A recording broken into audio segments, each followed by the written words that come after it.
Tiklo sa magkakaiwalay na operasyon sa Marikina at Cavite ang dalawang sangkot sa ilegal na bentahan ng mga ibon.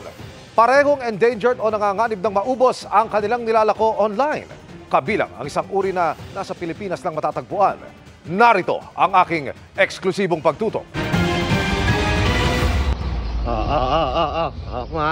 Agad na niyapos ng nakasibilyang pulis ang suspect na ito nang tanggapin ang perang ibinayad sa kanya para sa 4 na ibon na kung tawagi Sanconur.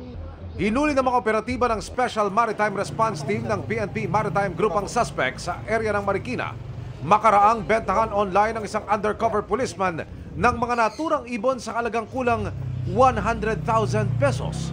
Ayon sa PNP Maritime Group, ang Sanconur o kilala rin sa tawag na Sun Parakeet ay isang ibon mula sa South America at ikinukonsidera na raw ngayong endangered.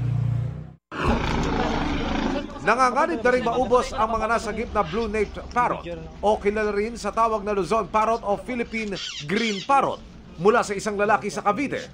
Online din daw ang bentahan nito sa halagang 20,000 pesos kada isa.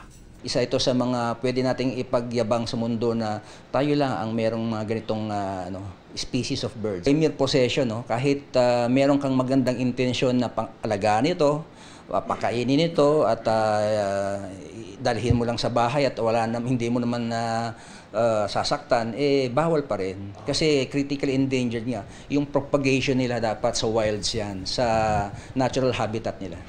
Kinasuhan na ng paglabag sa Republic Act 9147 o Wildlife Resources Conservation and Protection Act ang mga suspect na kapwa hindi nagbigay ng pakayag. 2 months to 8 years ang imprisonment. This law protects our environment or our fauna, yung ating mga endemic na mga hayop, especially itong mga birds natin na sa atin lang talaga makikita.